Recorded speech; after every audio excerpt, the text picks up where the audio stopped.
Good morning, everyone. We'll give it a minute or two for our attendees to trickle on in here and for the number of folks joining to slow down. Thanks for joining with us.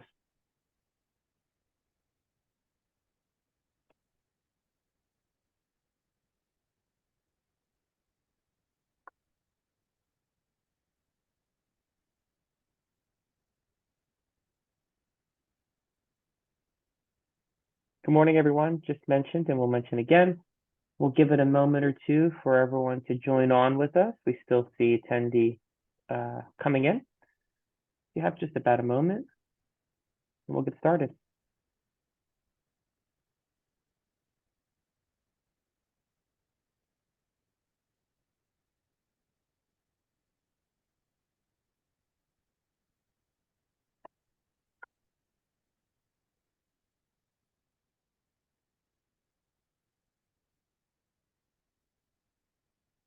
You'll notice too a notification in the chat.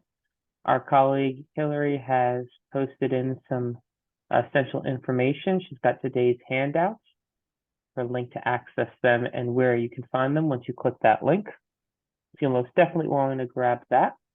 We'll also be using the chat for any additional links as needed throughout this session today. You still see the attendees list increasing, so we'll give it another moment or two until that stabilizes. Welcome, welcome if you just came in.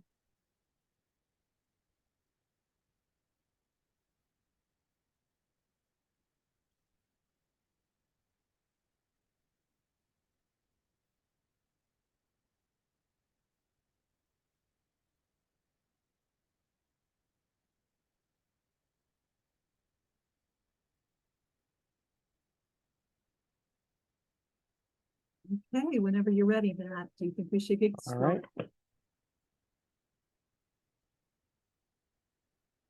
A couple more folks coming in. All right, let's get started. Let's go. Good morning, and welcome to the Pennsylvania Post Outcome Survey for 2023-2024. And would like to welcome cohort 4. And you will be cohort 4 for the next 2 years. So we'll get started. So my name is Elaine Neugebauer, and you've already met Matt Flanagan, and we will be sharing some information about the Pennsylvania Post School Outcome Surveys today. And just wanted to let you know that we are from the Pennsylvania Training and Technical Assistance Network. And we will be, sharing our information today regarding the exit process. So we're going to be covering all the information that you will need to get started. So today's webinar is an introduction to the exit process. So we're giving you kind of an overview to kind of get you started. So let's take a look at the agenda. So what we're going to be doing today, once again, this is an introduction to the exit process. So we're going to be sharing, some basics with you, give you the opportunity to, just really explore the process. We will be having a webinar in February that's going to be getting into more specific details on how to complete the exit process. So today we're going to be making connections to the Pennsylvania State Performance Plan, the SPP. We're going to be looking at identifying the target population for Indicator 14 exit process. So looking at those student leavers and just how to identify those individuals who will be participating this year. We're going to be reviewing the rebranded and updated exit process, and we're going to take a just quick preview of the post survey so you can just see the connection between the two processes. We're going to be doing a brief orientation to accessing the online system for My Plan for Success.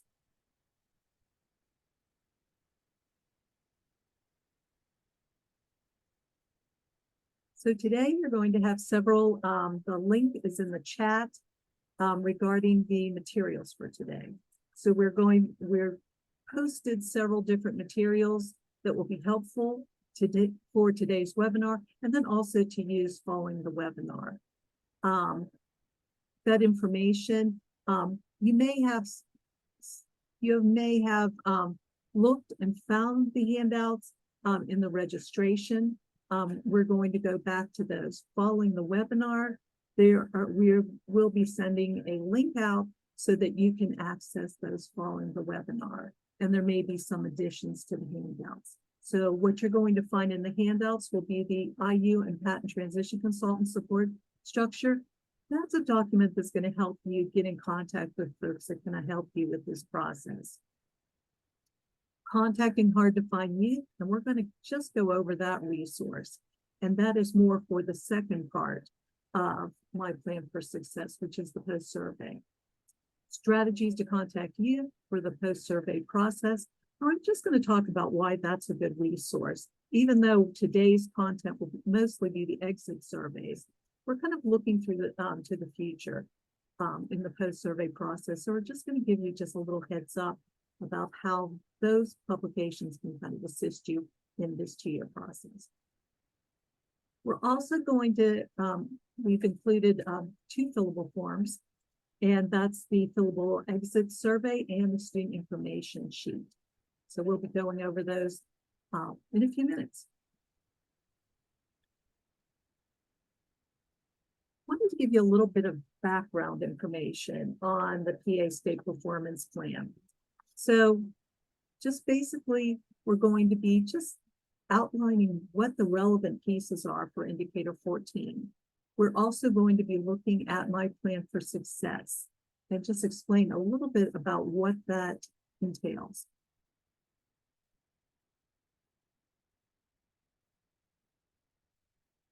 What we're looking at here in this graphic is all the state performance plan indicators. So you're going to see 1 through 17 here. And quite a few of those are really relevant to what we're going to be looking at as far as the exit process. So provided here are the state performance indicators, and these have been identified by the Office of Special Education Programs, OSEP. States are responsible for reporting their progress on meeting these targets, so 1 through 17. And again, these are the indicators which focus on school-age students and students with disabilities. The focus of our session today is to address indicator 14, which you can see highlighted in the green. But as you can see, many of the state performance indicators are related to transition. We know that good secondary transition plans, which is in indicator 13, lead to higher graduation and lower dropout rates, particularly with the families involved in indicator 8, which leads to better post-school outcomes, which really leads us to what we're going to be discussing today, indicator 14. Okay. So today we're going to talk about the LEA's obligation for collecting data for the state, which is reported to OSEP on post-school outcomes. So here are some of the indicator steps that are pretty relevant to what we're going to be speaking to today. So on this slide, you see the connectedness and the various indicators related to secondary transition. This is best understood by starting at the bottom and working our way up. So however, these 4 indicators should be looked at together while making informed decisions regarding secondary transition program success and areas of need. So we begin with the foundation of high quality, rigorous standards aligned secondary school program for all students. Many of us use the 3-tiered support system for instruction or behavior, or instruction and behavior. So we also have one for transition, and this is tier 1. Foundational pieces that we can have in place for all students, not just students with disabilities. Indicator 13 is what looks specifically at high quality IEPs designed to help students achieve their post-school outcomes. And think about it, if these 2 things are in place within an LEA, we have a much better shot at ensuring our students do not drop out and rather graduate from our schools, and that is indicator 1 and 2. And additionally, if our planning has been individualized, effective, and intentional, planning and preparation will support the students in making better choices and finding the correct and achieving the correct place that they have planned and work towards in post-high school situations.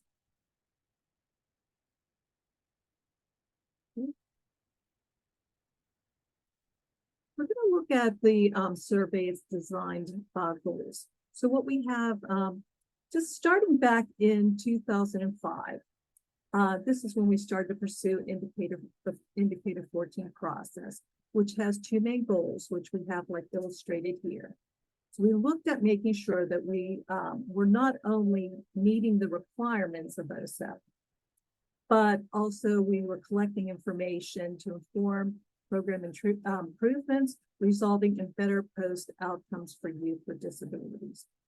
So you're just seeing those two goals for indicator 14. And they both, support each other. Oops, so let's continue. So let's take a look at the PA system that we use to collect data. And it's a stratified random sample process to decide the various cohort groups. And today, you're part of cohort 4. 1/5 of the schools in Pennsylvania were chosen to participate one time every 5 years. So 1/5 of the LEAs annually participate. There is one exception to this, and that is the District of Philadelphia, because they have over 50,000 students, and the District of Philadelphia participates and are surveyed every year. But only 1/5 of the high schools across Philadelphia participate every year. Not every high school. So again, your group today is cohort 4. And for those of you who have been in your district longer than 5 years, you probably participated in this process in the past. We will introduce some of the revisions that will be piloted by this cohort this school year. So basically, if you participated in the past, you're going to see some changes today.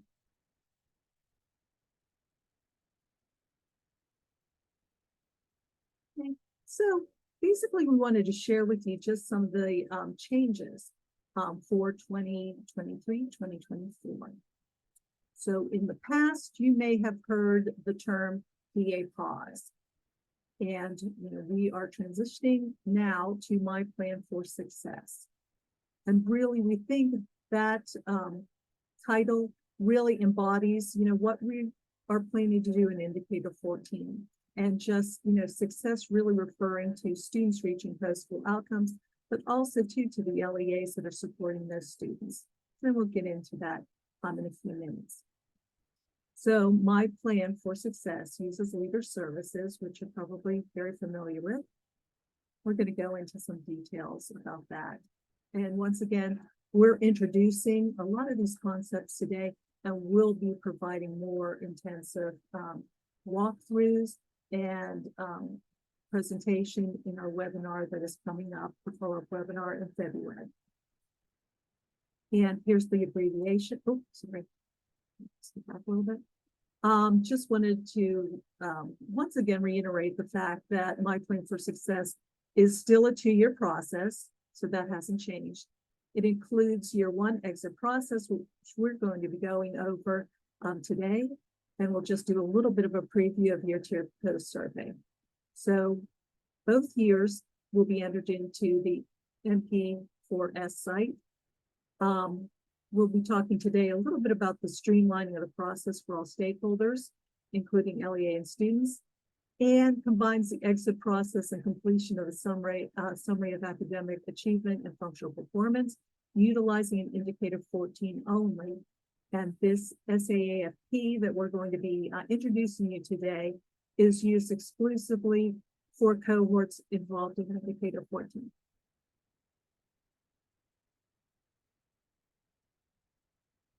Okay, let's take a look at the sampling variables. So when the sample was developed, these are the areas included for Pennsylvania, creation of the random cohort samples. So you're going to see that the samples district size, disability category, ethnicity, LRE status, and gender.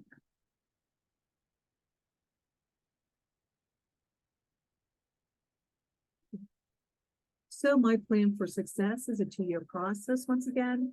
And let's take a look at what those 2 years entail. So from this year, 2023 to 2024, you will be, as a cohort, completing the exit process for all potential leavers during the 2023-2024 school year. So we really want to kind of emphasize that this is a 2-year process. So we are also including 2024-2025, which will include completing post surveys for those same leavers 1 year after graduation. So really technically, the exit process is really providing data and information on students and planned outcomes. And it's just teeing up for the post-school surveys, which are the requirement for when we survey student leavers 1 year after graduation. And that data is what we utilize as a state to report. But this will also be information that I think will be very valuable for LEAs to review, just project program successes and program needs. So once again, there will be, just supports for both of those processes. And Patton will be utilizing webinars to kind of continue to keep you informed of what is required in that 2-year process. Next, we're going to look at the student population for the exit process. And this is something that folks, really need to just really focus on, so that they are making sure that they're providing the exit process for all the students that are eligible for it. So here are the 4 categories: graduates with high school diploma, receives a GED, drops out of school, or reaches maximum age. So we're going to get into more detail in the next slide. So again, defining more explicitly the criteria for being considered a leaver. So we have graduated with a high school diploma. Any student with an IEP who graduated with a high school diploma between our eligibility for the exit process window, which is July 1st, 2023 through June 30th, 2024. Dropped out is our next category. Any student with an IEP who dropped out of school between those dates in July 1st and in June 30th. So you're going to see that, our window remains the same throughout the criteria. Our next category is received a GED. Any student with an IEP who received GED between our 7/1 and 6/30 dates. Reach maximum age. Any student with an IEP who reached the last day of their 21st year. And so that's just an update piece that I wanted you to note. The Pennsylvania Department of Education updated the age of eligibility for students who are eligible for a free appropriate education under IDEA-B to the student's 22nd birthday. So a leaver who has reached the last day of their 21st year is considered a leaver and will participate in the exit process. We get most questions regarding the population survey. So, which of my students are part of this population. So this is an important visual just to kind of note. If you have any doubts as if a student is a leaver, is in the leavers survey population, reach out to your IU TAC or Patton consultant. Regarding age of eligibility questions, you can direct those questions to your BSE advisor for clarification. And we will revisit this topic in the winter follow-up webinar. So, more details to come. but we just wanted you to kind of get an idea of the specifics of the survey population. Okay. Leavers in the exit process of leaving prior to the My Plan for Success opening. So this is also some really key information. So for students that are leaving prior to the opening of our MP4S system, which will be opening in February, we're going to reiterate that in a few minutes. But for those students that leave prior to the system being opened and the data being able to be entered, you will need to complete the fillable revised pilot SAAFP form and the student info form for leavers, leaving prior to the February opening of My Plan for Success exit process. So any students, you will need to complete those forms. And then, at the time of they're leaving, when the My Plan for Success window opens in February, you will then enter the exit process data captured in the fillable forms manually for these leavers. And we'll be reiterating that piece, but that's something that you definitely will need to kind of focus on prior to the February webinar, which will go into more detail with the system. But since the system will not be available to you prior to February, you need to complete these fillable forms, which are included in your handouts. Okay.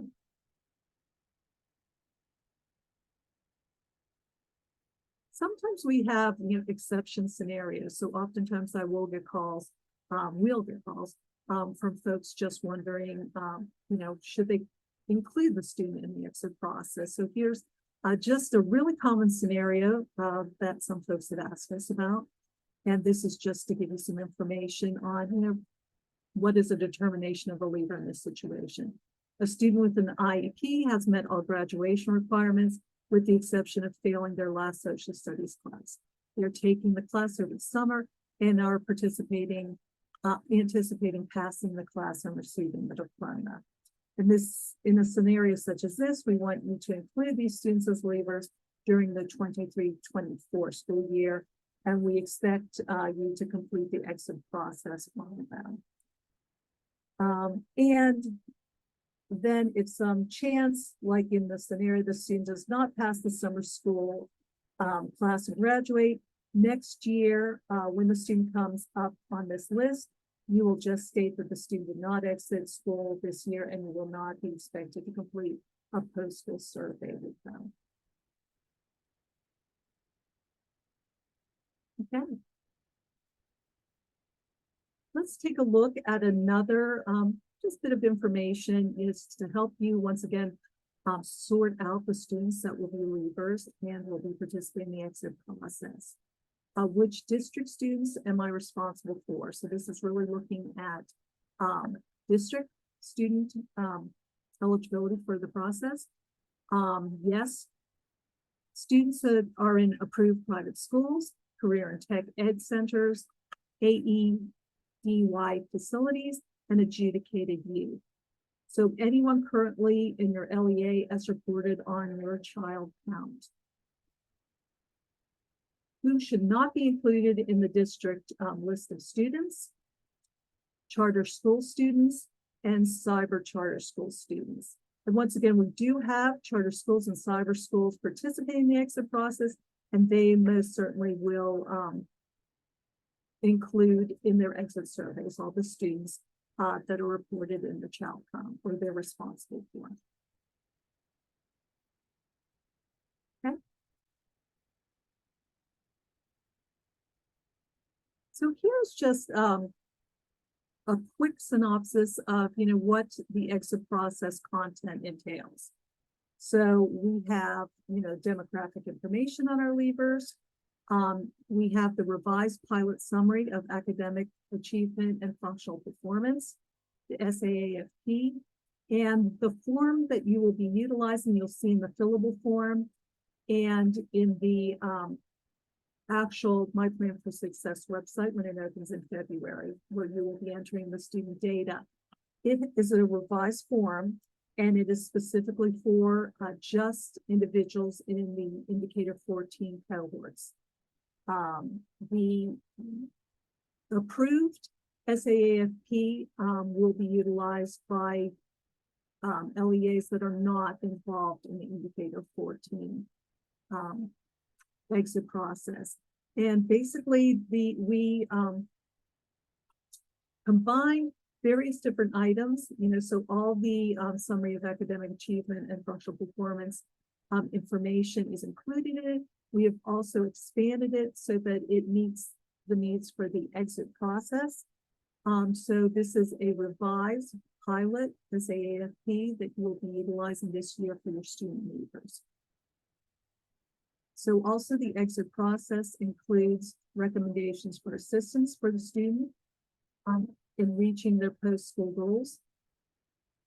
Student perspective information, so just sharing from the student a little bit of student input into the survey in the exit process. And then also contact information for post-school follow-up. And this is included in several pieces of the summary of academic achievement and functional performance. There's also a student information sheet that we'll be going over. And this information will be utilized as part of my plan for success system. So these are very important pieces of the exit process.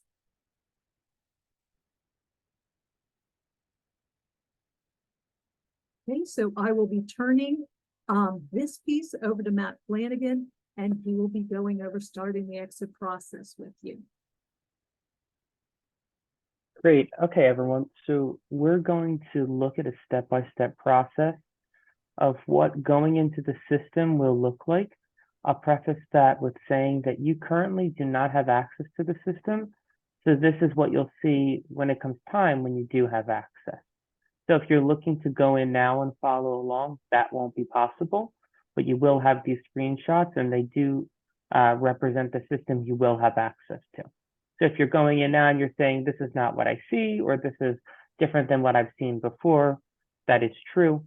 If you've used our old system, this looks different. And if you're going in now, you will not have access to this, but you will in the future. So starting the exit process. This is for this cohort moving forward. As I mentioned, if you've been in previous cohorts and used other systems, this will look different. And this is a system you don't yet have access to. So starting the exit process, the LEA is going to log in via a new platform. You may or may not have experienced it yet. It's called PVE IMS. This is our integrated management systems through the Pennsylvania Department of Education.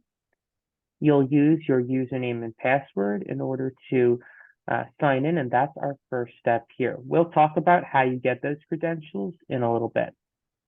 But just let's go along with our first step here. You'll be going into pveims.com, pveims.com, and signing in with your credentials. We'll talk about how you get those credentials and that process in a little bit.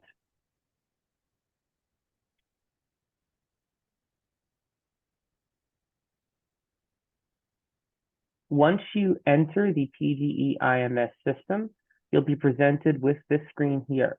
You'll notice several boxes with arrows on the right-hand side that point downward. Clicking on one of those arrows or triangles that points downward allows you to open up that box and provide additional links to access key pages and information and applications related to that topic. So once you come into the PVE IMS website, you'll see these boxes, and there is one box in particular that you'll need to pay attention to, and that one is Bureau of Special Education.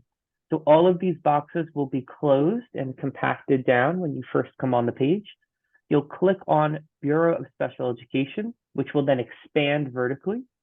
And underneath that, in the white space below the title, you'll see My Plan for Success, Indicator 14.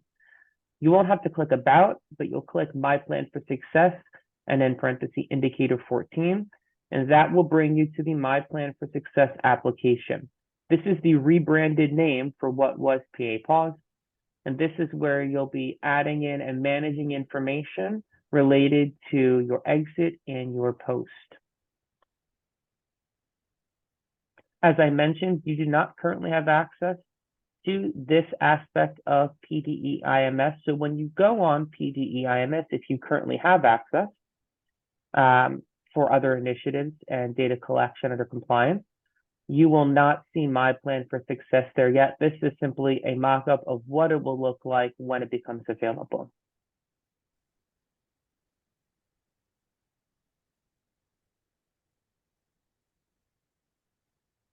So I just want to draw your attention to the differences between this process and what some may have been participating in previously or have had exposure to if you've been on some of our webinars.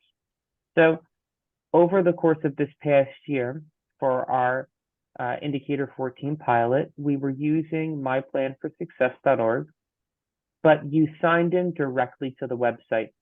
So that second photograph on my screen here, there's an orange background on that photograph with, it looks like graduates throwing their caps up and it says user login. So some may have seen in webinars or materials this graphic here. You're no longer going to be going directly to that sign-in page. You're going to be signing in exclusively through PDE IMS. If you attempt to sign in or access that previous link, it will redirect you to PDE IMS. So the nice thing is that if you're not sure where to go and you go to the old link, you'll automatically be directed. But if you're looking for this particular page where you see that orange background with the graduates and that login, you will no longer access that page. If you attempt that URL, it will redirect you. So we're only going through PDE IMS. Like I said, we will talk about how you'll get those credentials in a little bit. Importantly, so let's start that conversation about how you'll get these credentials. So the chief school administrators are working directly with PDE, not Patent. So they're working directly with PDE in order to get their account set up. Your chief school administrator will then reach out to LEA team members so they can be provided their credentials from myplanforsuccess.org. So specifically, this chief school administrators are going to be creating your account inside of a group or team within IMS. So this integrated management system will have your chief school administrator. They're going to set up a group of individuals from the LEA who will also have access, but we will no longer be contacting Patent for any account creation. In previous years, if you've been part of cohorts, you will know that previously Patent would send out an email, a one-page document with credentials and information. That will no longer be managed by Patent. This will be strictly controlled through chief school administrators and through leader services with PDE supporting. So once this process begins and the access period is open, your chief school administrator will have already worked with PDE and set up your account if you are going to be an individual from the LEA that will access the system. And at that point, you'll be able to get in. And just as a recap, Patent will not provide LEAs with user credentials, and we will also not be managing user accounts.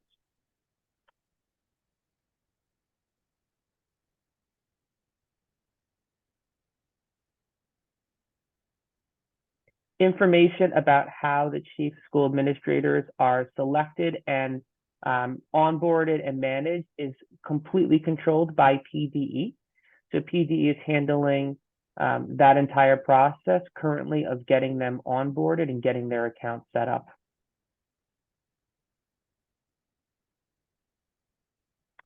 So if you are selected as one of the LEA staff members who are going to be accessing the My Plan for Success system and supporting exit and post process, this is what you'll see once you come in after logging in within the IMS platform and clicking on that My Plan for Success link on that homepage like we saw.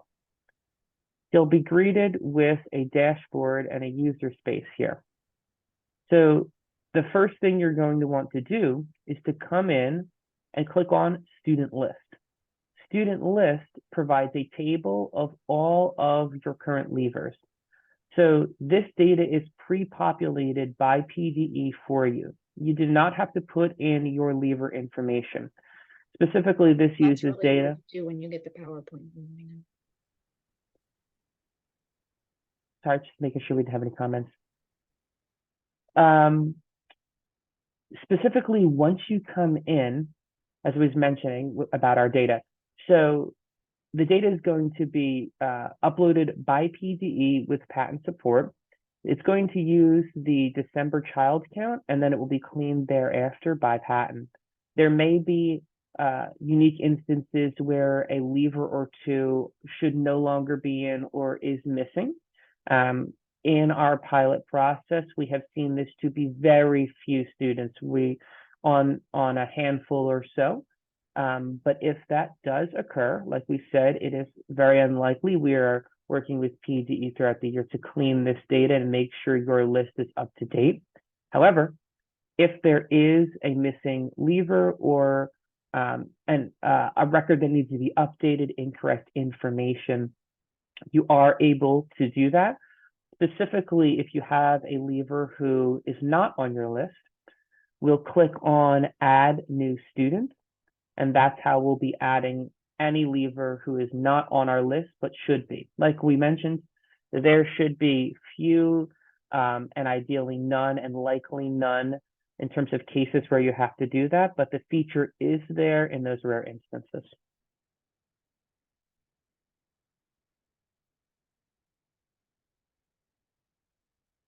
One last point, you'll see on that table that the status of each student potential lever is listed.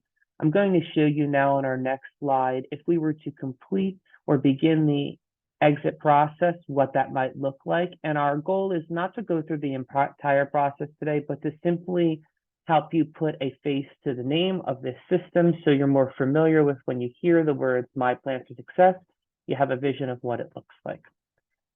If there are questions or thoughts that you have about this platform, just remember that in February, we'll be going in detail on exactly how to access and follow through all the steps of the My Plan for Success platform. Our goal now is just so you have a vision of what this platform looks like as you hear this term more and more this year with us.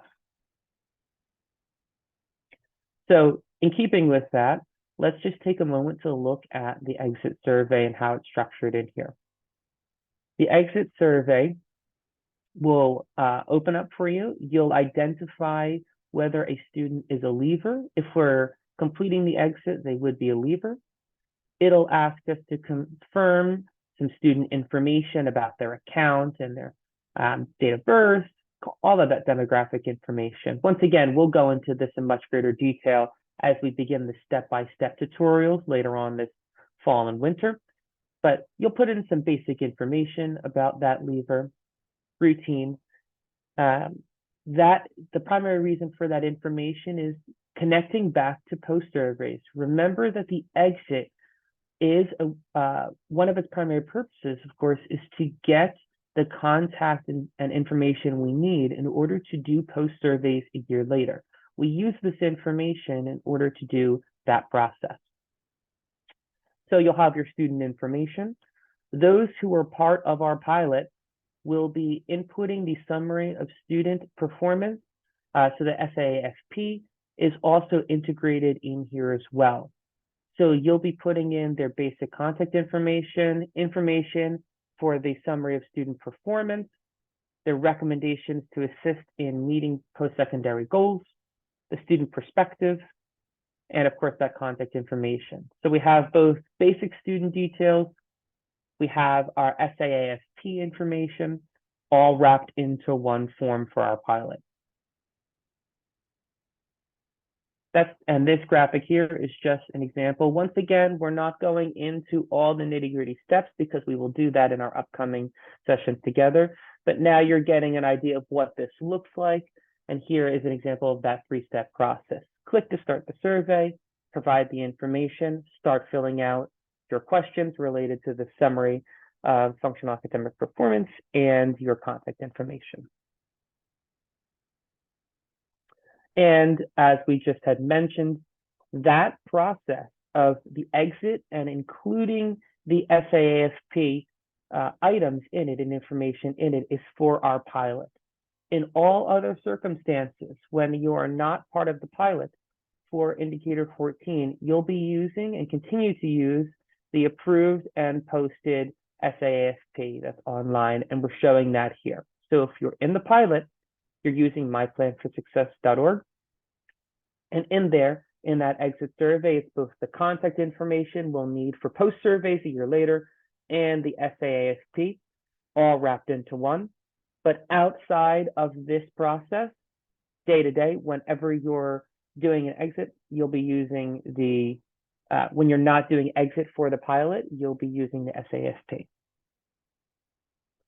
And as my colleague had mentioned, you're all using the pilot form for exit students this year for indicator 14. So anyone in this cohort using this system will be using the form we have here digitally online with that summary and that contact information together. Elaine, I'll pop it back over to you. Okay, so just a reminder. Ooh, our PowerPoint better work fine here. Might be just my view. Just a reminder that folks that have students that are graduating and or leaving rather, are leaving prior to February, that they will need to complete the fillable forms for the SAAFP, which Matt reiterated is the revised SAAFP that will be exclusively used by all the folks in cohort 4 that are involved in indicator 14. Also, just a reminder, I did get like a message that folks could not locate the fillable forms. They last time I checked were in the handouts, but we will be following up this webinar with a link to the handouts. So folks do not need to worry about that, and we'll get that out to you as soon as possible. Okay.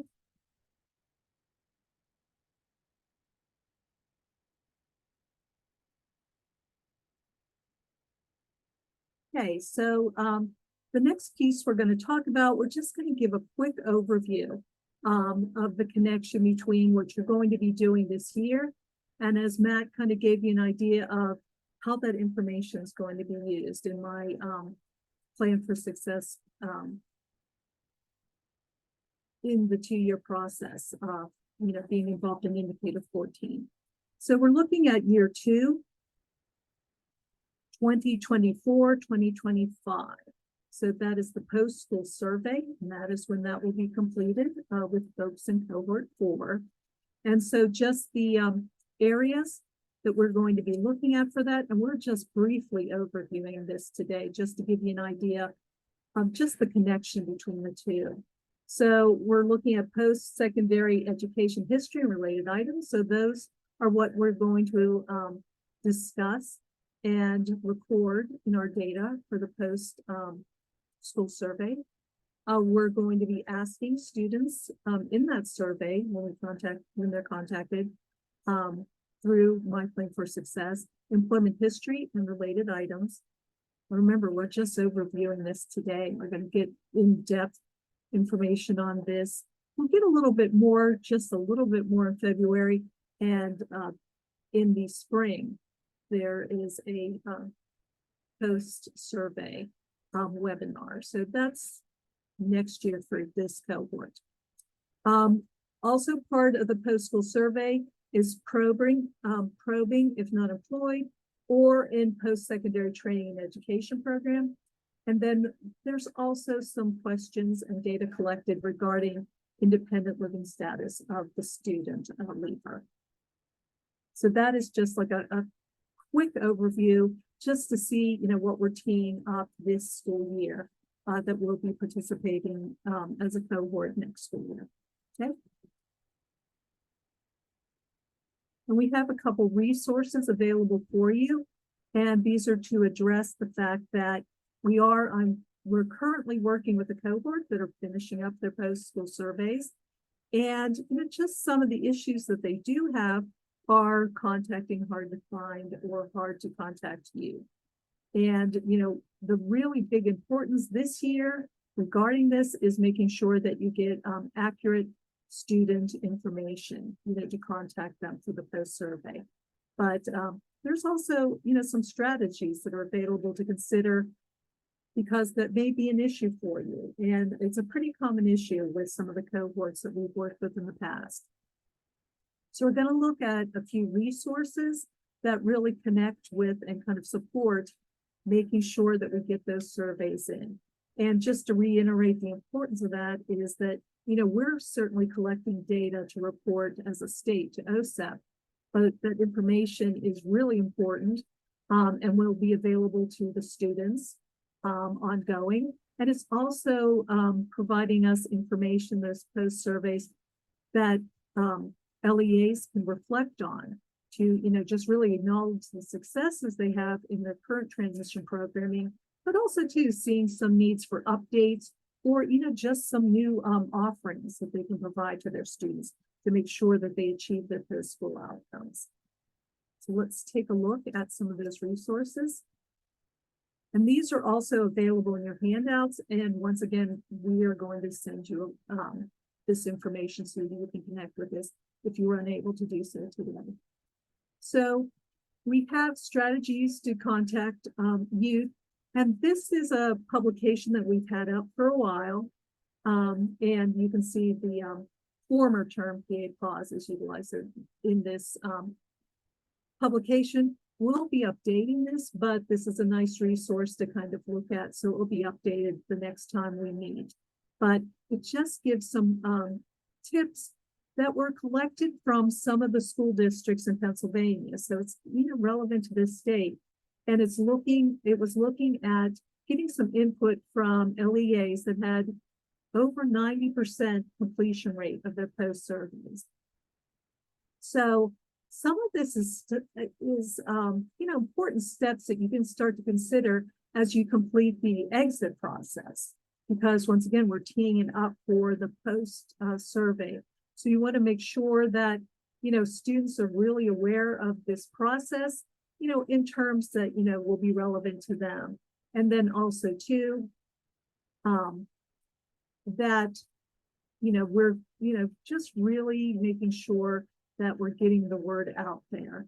And as we go through the different steps of the exit process, that we are, reiterating the fact that this is information and that we will be contacting them in the year. But these are specific strategies that you'll probably want to review. I would highly recommend it just to make sure that you're getting prepared during the exit process to support students through that 2-year process of completing the data. Okay. That's kind of wordy, but it is a really great resource. Another really great resource is the NTAC, the collaborative website, and we have the website here for you. And this is has several publications that will help with reaching hard to contact you, but also too, it's a great general resource to have in your back pocket. It has various different topics, and once you go into the website, there's very useful transition national resources that really focus on supporting transition planning, and also to specifically post-secondary surveys. So you might want to definitely would recommend checking this out. And once again, we have the publication that we will include in the minutes. Okay, so next we're going to look at application of the MP 4S.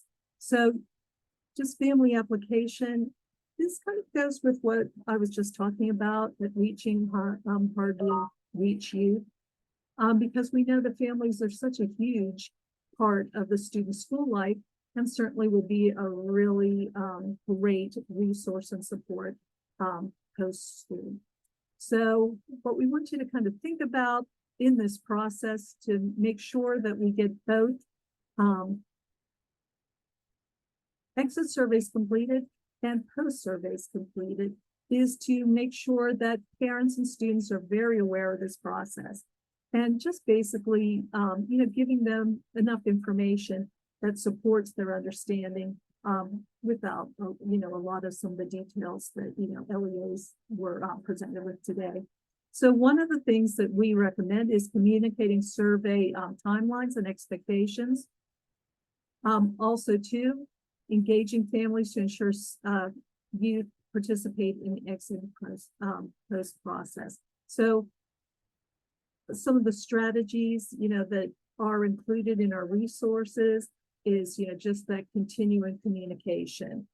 So the parents are just, this isn't something new to them when we do, or oftentimes families will see them as very separate pieces that they need to participate in with their students. They see the exit process as one part and the post process is something completely different. So making those connections, sharing with them timelines and expectations is really key to not only getting really good responses for our surveys, but also giving parents and students enough information so that they can utilize that in continuing to reach their post-school goals. Okay.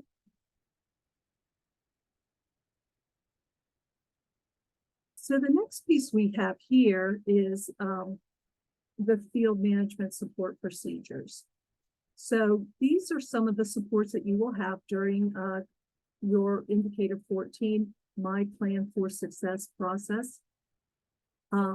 What we have first is the one group of supports available, and these would be your patent educational consultants, intermediate unit secondary transition consultants, and as part of the handouts today, and we'll be sending that link to you, is a directory that will give you all the information so that you know not only who your regional patent education consultant is in secondary transition, but also too who your intermediate unit, IUTAC folks that support transition planning.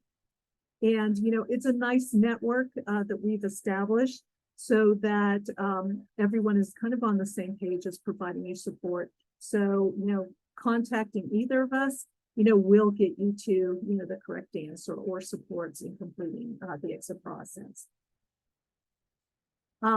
If you have any questions or concerns regarding the My Plan for Success process, also, you can contact us through PaPOS at patentpgh.net.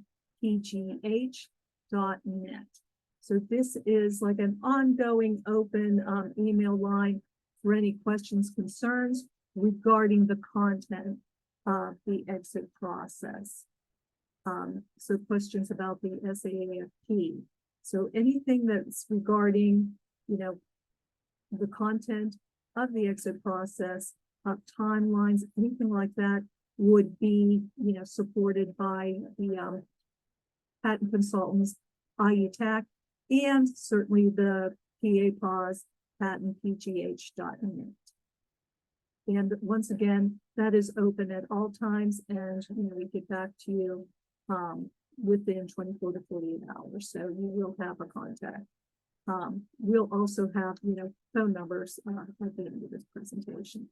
So let's look at the next level of support.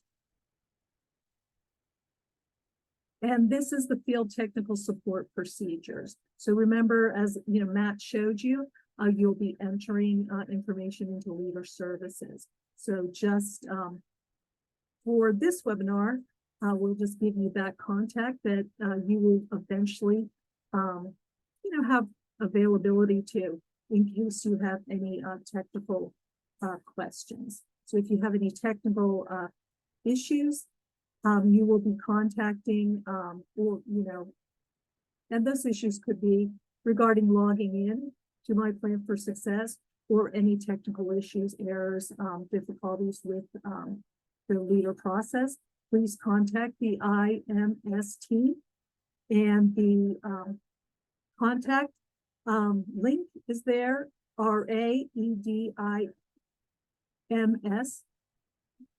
at pa.gov if you need any assistance. And we're really going to outline that a little bit more in the February webinar. Also, too, just wanted to reiterate that, you will have access to the handouts today, which will include this PowerPoint.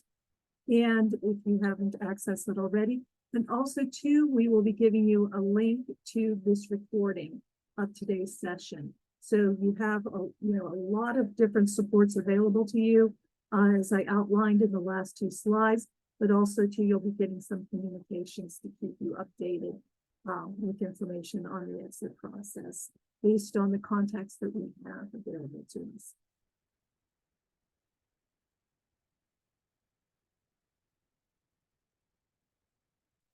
Okay, so here we have the timeline for the My Plan for Success data exit process.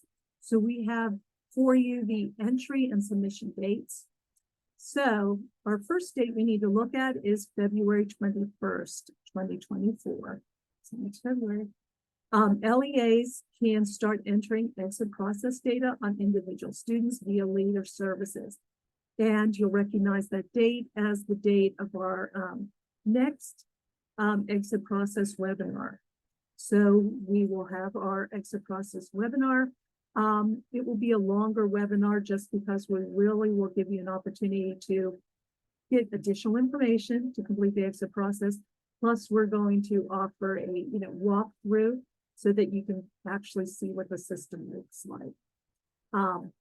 We will then, so following the webinar, the system will open for entering student data. So once again, that's February 21st. On the weeks of April 1st, 2024 and May 2nd, 2024. So that means there's going to be two pushes out to you, and Pat will provide you with a status update on all completed student records. Basically, how many more student records the LEA must complete with the deadline of May 31st, 2024. Also, too, just wanted to note that once you have an opportunity to go into the system, and then we're also going to preview that for you on the February 21st webinar, you're going to see that My Plan for Success offers you like a nice graphic that will show you how many students have completed. Now, we do send out the reminders just in case at that time you haven't, entered, or started, working within the system on April 1st. We'll give you just like a little quick update reminder. So we really are in contact with you the entire process through that, whether it's through your systems of support or just generally connecting with you. So during the weeks of April 1st and May 2nd, you're going to receive information about the status of completing your students' exit process. Also, too, in response to that email, if you start to have questions, that's another prompt to say, well, we started going through it and we have this question. So those are just little connections that we make with you just to keep you supported throughout this process. The big date to kind of mark on your calendars is May 31st, 2024. And this is when the final submission of all completed exit surveys should be completed for all the LEAs in cohort 4. Okay. So that's a very important slide to keep track of. So we have our next steps. So just, in conclusion, and we're going to get to the questions in a few minutes. So here are just your next steps. Certainly, once again, make sure that you're registered, marked on your calendar, February 21st, which will be the procedural webinar. So we're going to be going through, the system, reiterate some of the information regarding, and just a real quick review of the exit process, and then just really going through just how to complete it. Certainly, if you registered for today, you'll have the available recording to share with your folks, but you may want to include, as many folks as you feel necessary in the February 21st registering for the webinar, because that way, you have a lot of different ears listening to the information. So even though that will also be recorded, sometimes it's really great to see it live so that you can ask those live questions. Review of the fillable SAAFP form.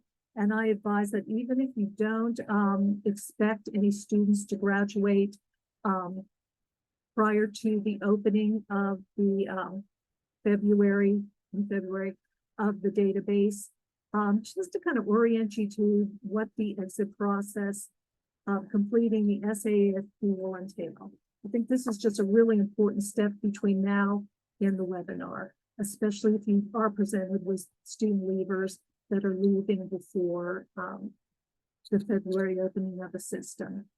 Also looking at the student info form and going through pieces of that. So Matt did kind of show you what that looks like in a screenshot. You also have a copy of that as a fillable form. And the important piece to note on that as you kind of complete that it is noted on the form that the email that you are going to record for that student in the student information page is not going to be a school email. So that is noted on the form. That's an update from last time, because a lot of folks were a little confused by that, because we all know that the student email is no longer available to students after graduation. So we need a student email. Also too, some transition consultants have noted that that's a really nice transition activity, is for students to open an email address that is not school related. So just something to think about. Reach out with any exit process completion questions to your IU TAC and PaPOS regional consultants. So once again, we're available through this entire process to answer any questions at all. Okay. I think we want to kind of take a look at just some of, here's a list of some of the contacts that are available to you during the exit process. So you have your regional folks, patent folks listed, and also too information on from leader, just the contacts there. So just a reiteration of those contacts. So I think it's time we kind of took a look at some of the questions. So I'm going to bring us back to, for our questions, just a graphic about our timeline. And I'm first going to answer kind of globally across some of the Q&A. So I'll likely be answering your question wrapped into the answer for others, if that makes sense. Just so some of these questions we're getting in Q&A, which makes sense, are similar to each other. So I'm going to kind of give you global responses to some of the big themes that are being asked. Let me just go back to that slide first. Apologize for the moving through.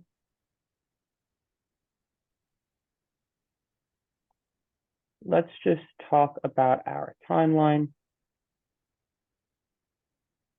So also, this is the time for you to kind of think and formulate any additional questions that you may want to ask now or through email afterwards. But let me give you a few answers to some similar questions we were getting for Q&A, specifically around exits for 21-year-olds, for those who are reaching 21 or coming back, and all of those logistics. So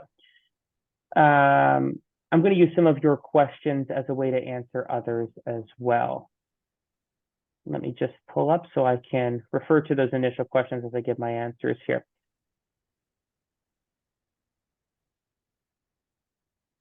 So here's a question that came up pretty commonly in our Q&A. We would only survey, and this is my answer, we would only survey 21-year-olds if their birthday, the day that they turn 22, falls within our data collection ranges. If they would be eligible to continue education at 24-25, they'd be marked as a non-leaver and staying on. So just to reiterate, we would only serve a 21-year-old if their birthday, so the day they turn 22, right? If it falls within those data collection date ranges, they'd be, but if they are eligible to continue in 24-25 school year, then they would be marked as a non-leaver and they're staying on. Going on to that, students who graduate after June 30th are counted in the next year's count. So they would not be reported as graduates this year. Therefore, they would not need to be surveyed. So those are some global responses to many similar questions we were getting in the chat related to 21-22 and that new policy that's unfolding. I'll also open to my colleagues Jackie and Hillary, who are looking more closely at our Q&A. If there are other questions that have appeared, if you could let me know or maybe answer them as well. Yeah, Matt, there's a question about who are the identified students. So if you could go back to the slide that has who are the leavers, Sure. And just clarify that what is pulled in my plan for success is based on the child count. So people may have to enter students who are in fact leavers that were not in that pool for whatever reason. I'm just bringing it up there as well. So here are our criteria for what defines a leaver. So it is a individual who has graduated with a high school diploma, and it's between those specific dates, dropped out, reached the maximum age, or received a GED. Hillary, you had mentioned there's a second part of that question as well. I was getting there.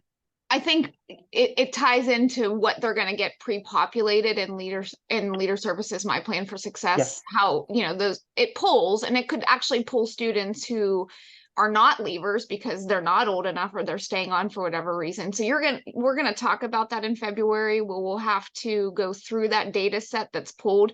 It's based on a child count. And again, it's not a perfect process, but it at least narrows it down more than in the past.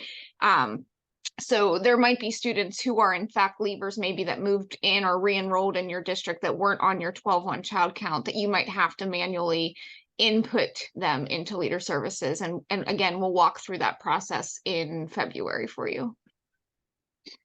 Specifically, that process of cleaning out leavers who may not be leavers or who are missing is happening ongoing. So you are not inputting data.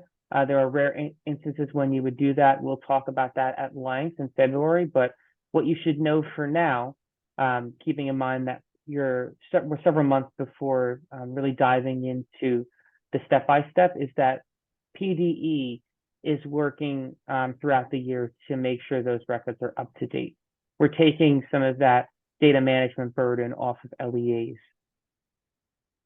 Okay, another question is specific to students who have already dropped out this year. Should the LEA try to contact with the paper survey and have that entered in February? And the answer would be yes, you should make the efforts to try. We recognize that might be difficult, but when you go in February, there'll be an option to say you were not able. And most of what's on the exit survey, if I'm being frank, is stuff that you should have and could be able to administer without the student. The idea of administering it with the student is to build their familiarity and to let them know they'll be contacted. So I would say if you're not able to establish contact, to fill out that form to the best of your ability and enter it in February so that they're in the system and marked as a leaver for this year. Trying to just look through any other questions we may have had. So there's a question about credentials for accessing the forms. So for this year with the exit process, that's going to be done by the LEA with the student and or parent, depending on who's answering the questions. So the student isn't going to be filling out their SAAFP and exit survey. They're going to be working with someone from the LEA. They will then be contacted by My Plan for Success in the post process, and they will get a link with a unique ability to access their post survey. Matt, I don't know if you want to elaborate. Yeah. Absolutely. So, of course, while we are focused primarily on exits during our conversation today, um, just a forecast for how this process works.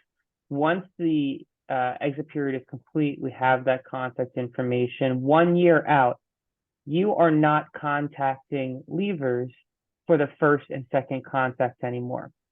The system will do automated pushes with a survey link. It contacts them through email and phone number if available and provided. It provides their primary additional contacts, so likely a family member, by email and by text message if it is available.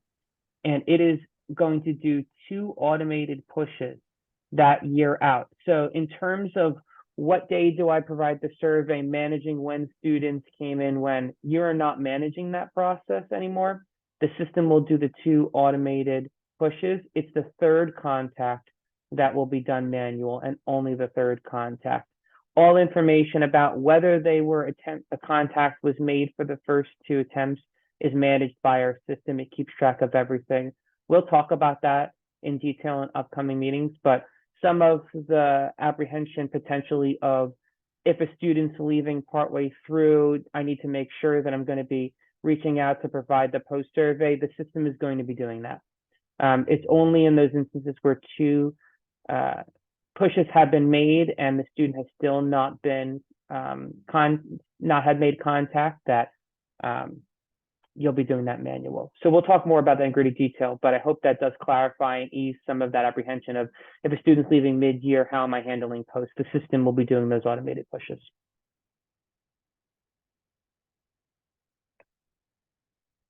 And that fillable form we had, I'm just kind of opening up our Q&A here as well and catching up to speed.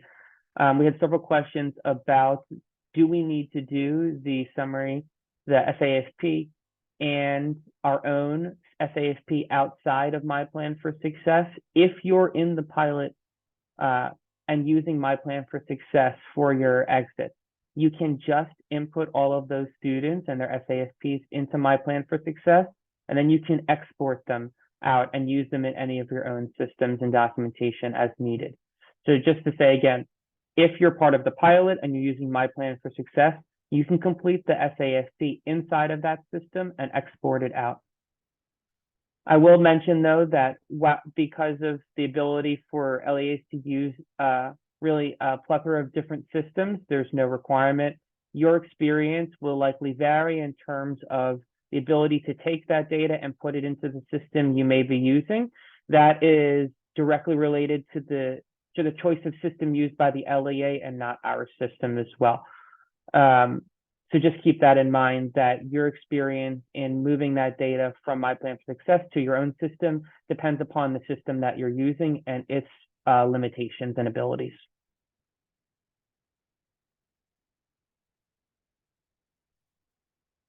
So my colleagues, do we have any others that may have come up that you saw in the chat or otherwise?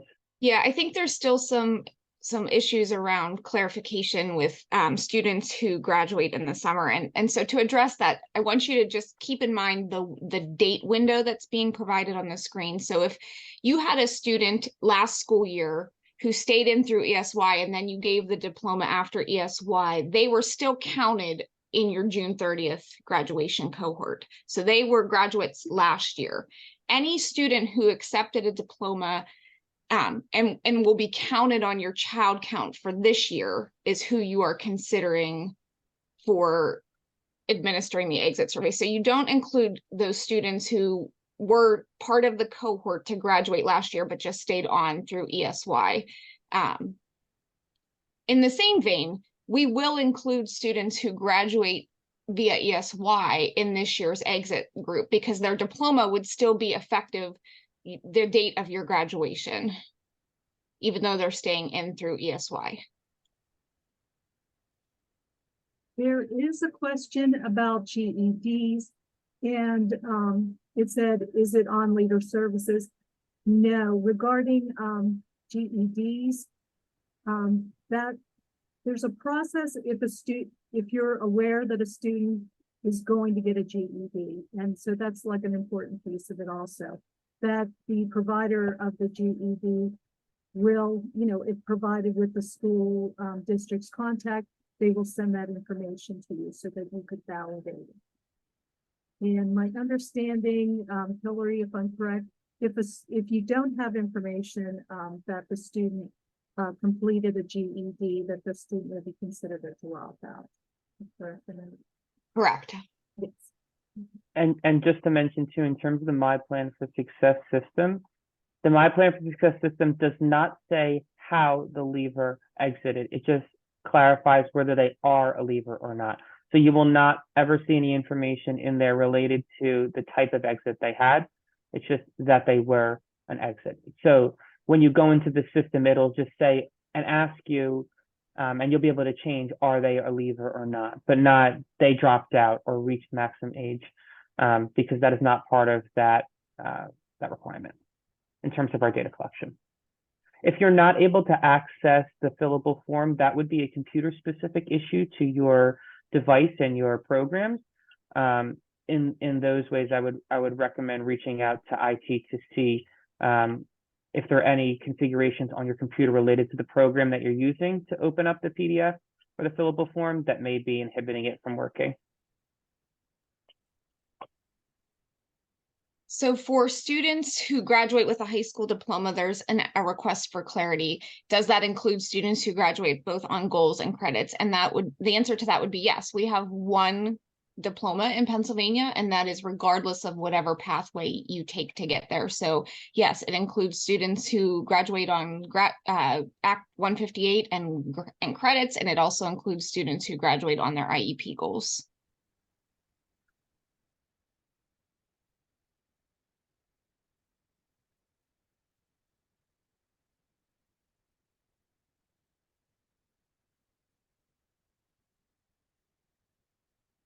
Any other questions? We'll let folks give some time to think as well. We will be processing the question and answers and create a frequently asked questions document that will be posted with the recording and the handouts on the patent website, and that will be shared with you when it becomes available. We will share it with our intermediate unit TAC to share out to all of you as well. Just want to reiterate again some of our key answers at this time related to that policy change and exit and leavers.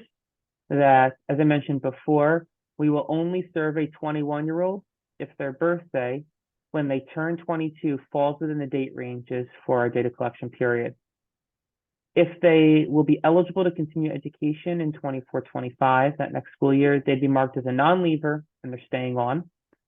And students who graduate after June 30th are counted in the next year's count. So they would not be reported as graduates this year.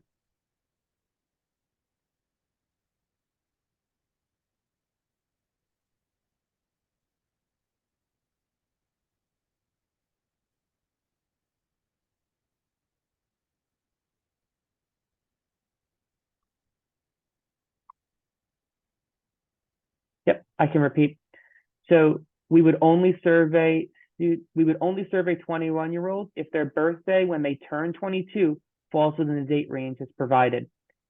They'll be if they're eligible to continue education in the 24-25 school year, for example, they'd be marked as a non-leaver and they're staying on. Students who graduate after June 30th are counted in the next year's count. So they would not be reported as graduates in this year, and they do not need to be surveyed. And remember that component of students being contacted for post surveys is managed, the first and second contact, by our system. We'll be talking about that in greater detail. So those logistics on who should be contacted for post surveys are going to be managed by our system. So we hope that some of that apprehension of making sure the right individuals are contacted with a post survey would be reduced potentially through that automation.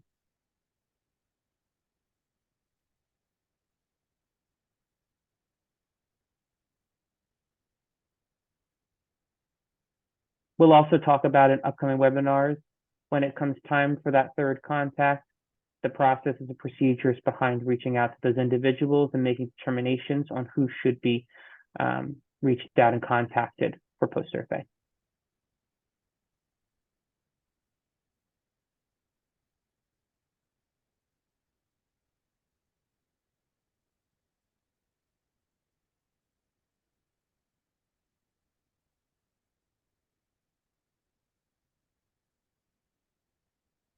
I'll bring us to our contact information as well, while we give folks time to think of any additional questions they might have.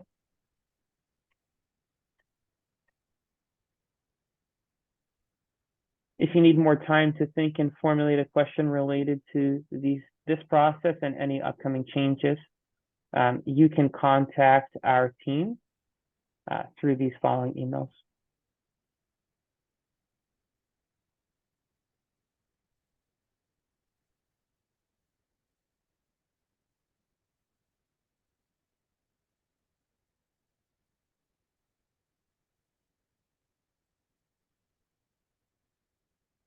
Simply put, seeing some additional questions. If the student is not returning in 24-25 and they are leaving, then they are a leaver. If they have the opportunity, if they are returning in 24-25, for example, they would not be included.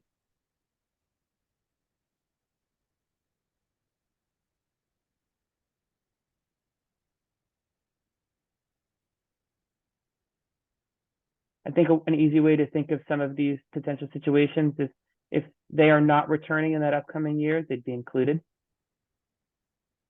For all those different nuances we continue to talk to, and we'll be providing additional guidance.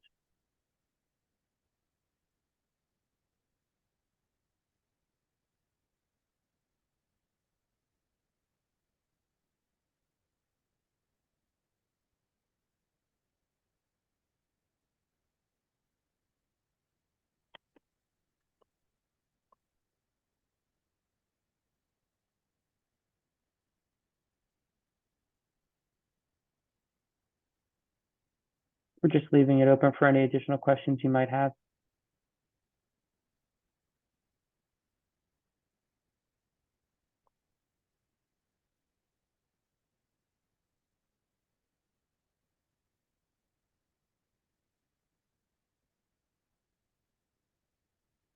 LEA representatives should not, so the process for how access works for PDIMS, specifically the My Plan for Success platform, is this. So at this time, the My Plan for Success platform is not available inside of PDIMS for any individual at all.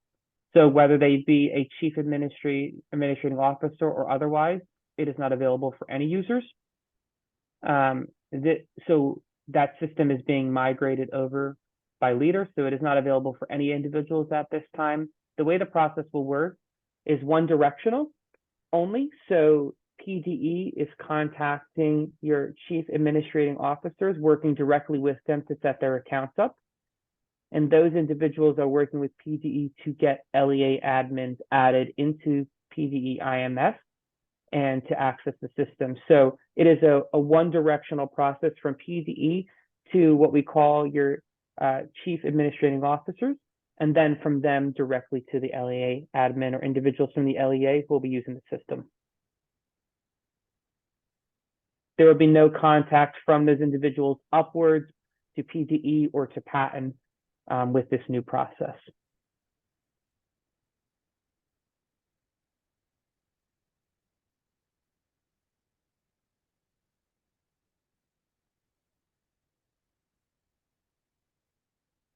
The CAO will vary between areas. The specifics on who that individual will be are going to be managed by PDE. So our primary concern will simply be making sure that when the CAO is reaching out to those LEA admin, that they're following through the process and directions provided. The CAO will be providing a document sheet and information that was created by PDE. So the information will be uniform across these different interactions for setting up and accessing the system. But the role will vary, and that's being handled completely by PDE. You want to be just totally clear and make sure that when you are contacted, if you are that individual in the CAO, that you're following through step by step those handouts and directions that are being provided to you. And once again, those are being created by PDE. They'll be uniform across all situations. So the information you're getting in one area will be the same as the others.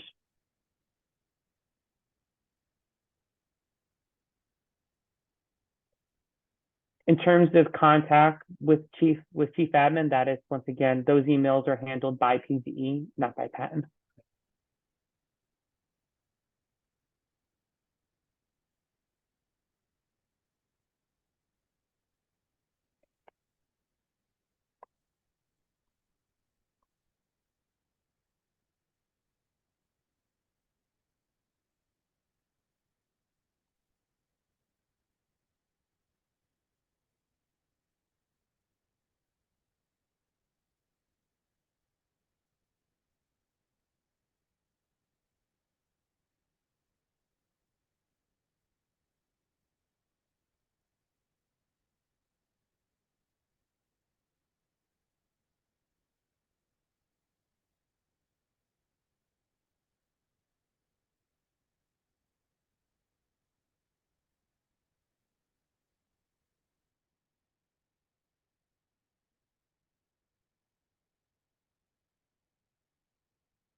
So to just clarify on if the superintendent or special ed director isn't made aware, this will occur around the same time as the February webinar. So that would be your cue to reach out to those folks and ask them to be aware of checking their email for the username and password. So that's going to be your testing time, is in that during that February webinar, around that period of time, to make sure that they've received that information. And if they haven't, to reach out to that the RA account for PDE IMS.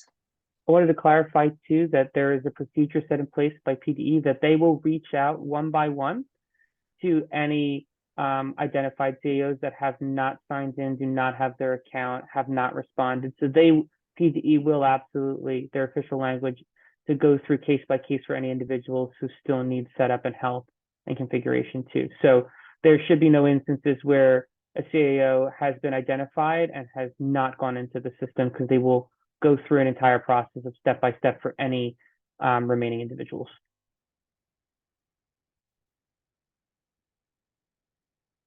Absolutely.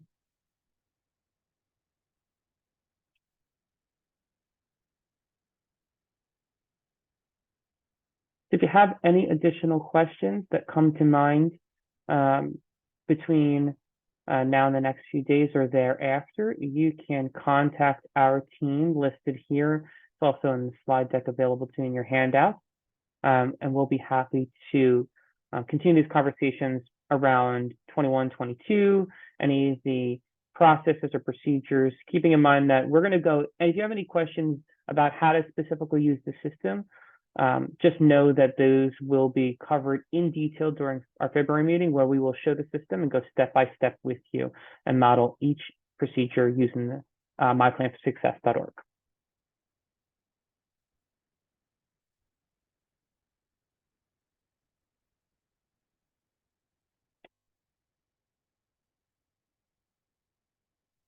And with that, we can wrap it up. We appreciate you taking the time and really a great amount of thoughtful questions as we work through this process together. We appreciate your flexibility, once again, spending your time with us today. And if you have any additional questions, like I mentioned, please reach out and we'll continue the conversation.